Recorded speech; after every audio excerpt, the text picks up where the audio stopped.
Assunto porque a gente fala sobre Venezuela. 2 semanas após a eleição, a Venezuela segue sem apresentar as atas. O governo brasileiro informou ao país que não vai reconhecer a vitória de Nicolás Maduro enquanto as atas não forem apresentadas.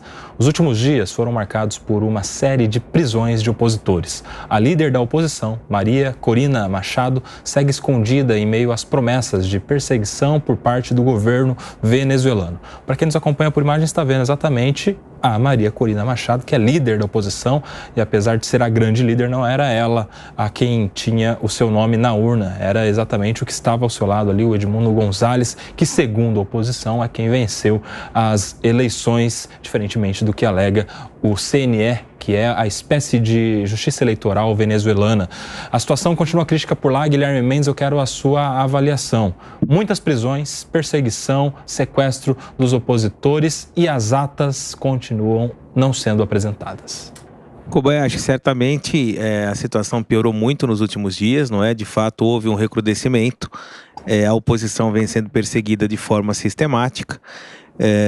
Por outro lado, ou aquilo que se esperava do governo venezuelano, na medida em que o governo brasileiro, a própria União Europeia, os Estados Unidos, num primeiro momento e depois já afastando a possibilidade de vitória do Nicolás Maduro, o que se esperava do governo venezuelano, que era a exibição das atas eleitorais, não aconteceu.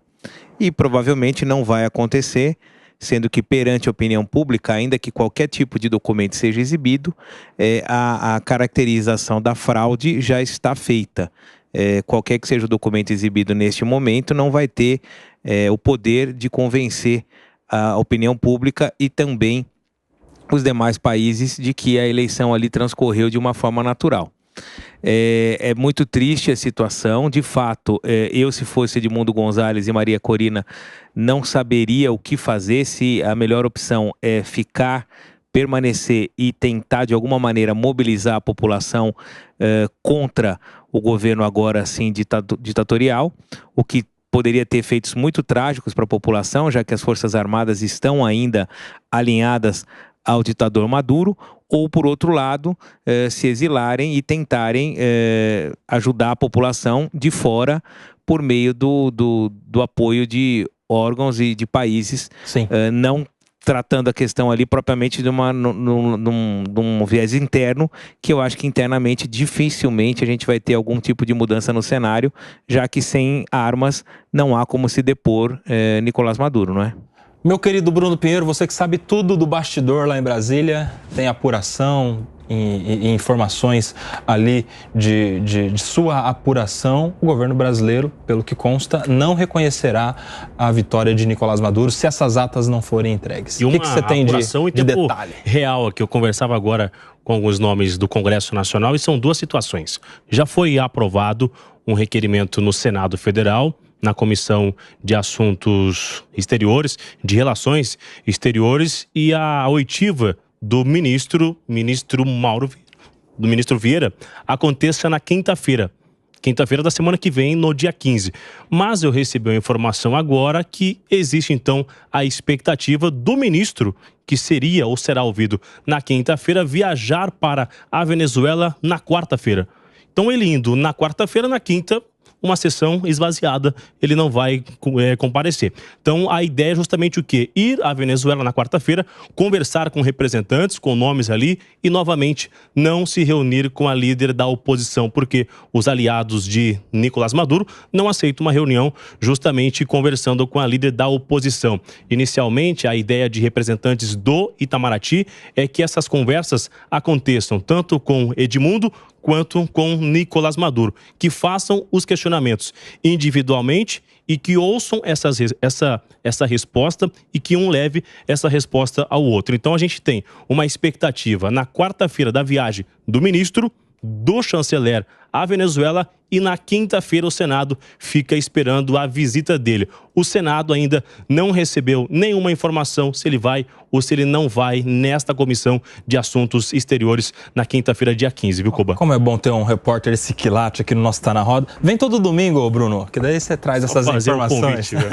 Ô, Raquel Galinatti, tá aí a informação do nosso Bruno Pinheiro de que aquela convocação para quinta-feira talvez não tenha seus efeitos, porque o ministro vai lá para a Venezuela Venezuela, encontrar com os protagonistas dessa história.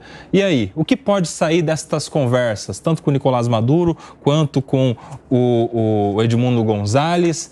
Dá acordo aí? Tem esperança ou é muita ingenuidade achar que indo para a Venezuela o representante brasileiro chegaremos a um consenso?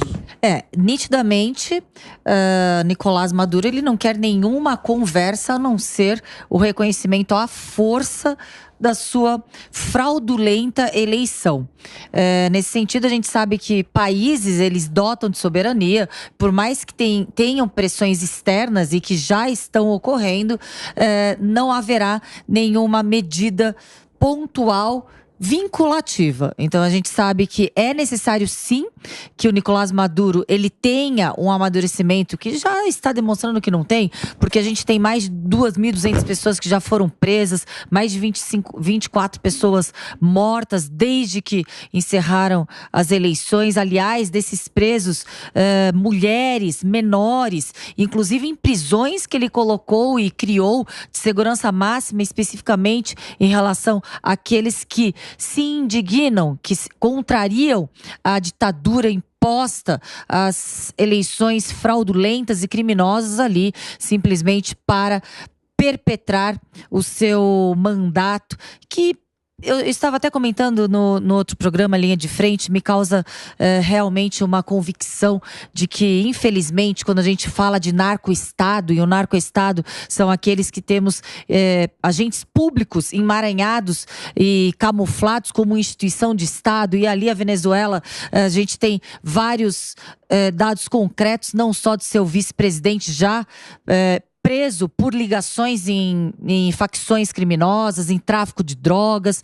Então me causa sim uma convicção de que o interesse dele não é um interesse legítimo em representar o seu povo, e sim de dar uma margem e um ensejo, uma facilitação da prática das facções criminosas do narcotráfico. Ô, meu querido Diogo da Luz, a OEA já está se manifestando contra o que está acontecendo na Venezuela, os Estados Unidos naturalmente, União Europeia, tantos outros estados importantes. O que faz do Brasil, da Colômbia e do México estados diferentes nessa negociação? Por que é que o Brasil poderia ser diferente nesta conversa, nesse diálogo, nesta conciliação pretendida entre os opositores Nicolás Maduro e Edmundo González? Como eu acho muito difícil achar uma justificativa para a atitude do governo brasileiro. Eu não vou me referir a Colômbia e México, porque são questões deles lá. Porque eu sempre respeitei que o nosso governo tivesse, independente de quem estivesse lá na presidência, que tivesse a isenção, que não interferisse nos assuntos internos de outros países. Mas quando eu vejo que esse governo é contumaz, é rapidíssimo em agir quando acontece alguma coisa contra o Irã, contra muitos outros, especialmente quando é para criticar Israel, ele não perde um minuto para ser contra. Então aí eu falo, isso não tem sentido. Ou ele vai ser neutro com relação a todos, ou não vai fazer sentido. Porque que é uma ditadura na Venezuela, os exemplos são patentes. O próprio Maduro já demonstrou, porque ele já disse ao vivo, nós, apontando assim, nós vamos entregar as urnas. Os boletins de urnas, nós vamos entregar. Nós já prendemos mais de 1.000 pessoas, nós vamos prender mais. Se é o executivo que faz tudo, então ele já mostrou que não existe a repartição de poderes lá. Não tem mais o que esperar, não consigo entender. A não ser que na quinta-feira o chanceler chegue aqui dizendo, resolvemos, e Maduro disse que vai sair. O que eu duvido que vai acontecer. Fala, Bruno. Ô, Koba, existe uma jogada também, um silêncio por parte do governo, querendo articular justamente... Estamos no ano eleitoral. A partir de agora, até outubro, o recurso, emendas, não serão enviadas. Então, aqueles que vão disputar uma eleição, no seu reduto eleitoral, não vai conseguir receber uma emenda que venha do governo, do Congresso. O que vai surtir efeito? Justamente as ações do governo federal que vão refletir. É tão verdade que é interesse do governo discutir a segurança pública, porque entendeu que a oposição vai usar muito isso na campanha eleitoral aqui em São Paulo, Rio de Janeiro e em outros estados. Então, começa a discutir sobre isso. Também, por parte do governo, entendeu que esse assunto sobre a Venezuela gera uma repercussão muito ruim para os seus aliados numa eleição. Ou seja, então, é muito melhor uma nota em conjunto, estamos resolvendo, estamos respeitando a soberania, não vamos agir, nem ficar a favor e nem contra. Isso aí se chama cozinhar o galo. Cozinhar o galo no fogo baixo, né? Exato. Você é do Mato Grosso, né, Mato Grosso, Rondonópolis. Chama cozinhar o galo, Henrique Kriegner. Não diz nem que sim, nem que não reconhece, também não deixa de reconhecer, fica pedindo uma ata que a gente sabe não vai ser entregue. Qual é a chance, Henrique Kriegner, de o Nicolás Maduro falar, tá bom, veio aqui o ministro brasileiro, então, já que você pediu com jeitinho, eu vou conceder as atas para provar que eu ganhei. Qual é a chance, meu querido Henrique Kriegner? Zero chance, Koba. E isso aí tá claro para o governo federal, tá claro para todo mundo que entende um pouco e que não vive no País das Maravilhas. Eu acho que é importante a gente trazer aqui a memória que houve uma resolução que quase foi aprovada na OEA na semana retrasada, e essa resolução faltou um voto somente para então ser aprovada. Foi 48 horas após, menos na verdade 48 horas após as eleições, e essa resolução somente pedia que fossem imediatamente apresentadas as atas de urna. Não falava sobre intervenção, não falava sobre nada disso. E o Brasil se absteve nessa votação. Então outros países também, é bem verdade que eles também se abstiveram, mas é muito importante a gente lembrar, se o Brasil quisesse de fato, e aí o governo brasileiro, o governo federal quisesse de fato ter feito um impacto positivo na defesa pela democracia, teria votado a favor dessa ata da OEA, que é tão importante que a gente venha ter clareza e transparência. Agora, é importante também a gente pensar em termos de história da política externa brasileira, que o Itamaraty sempre foi reconhecido por ter uma política externa que fosse mais voltada para a política externa de Estado. E depois dos anos 2000 aí para frente, muito como um trunfo negativo, eu diria, mas até do que hoje é o assessor especial aí de relações exteriores, que é o Celso Amorim, trouxe essa política externa de governo, e trazendo os interesses do partido eleito, os interesses do presidente enquanto figura política, para nortear as diretrizes de política externa de todo um Estado. Isso é muito perigoso. E como o Diogo bem colocou aqui, a gente vê uma aproximação e uma passada de pano para determinados atores internacionais, quando outros que estão custando sangue, que está custando dinheiro, que está custando princípios muito preciosos para a democracia brasileira, se faz vista grossa. Isso não pode continuar mais. Não dá, né? Kriegner, vale lembrar que num caso desses, quando é para aprovar, só vale o voto sim. Se abster de votar é exatamente a mesma coisa que votar não. Bem lembrado.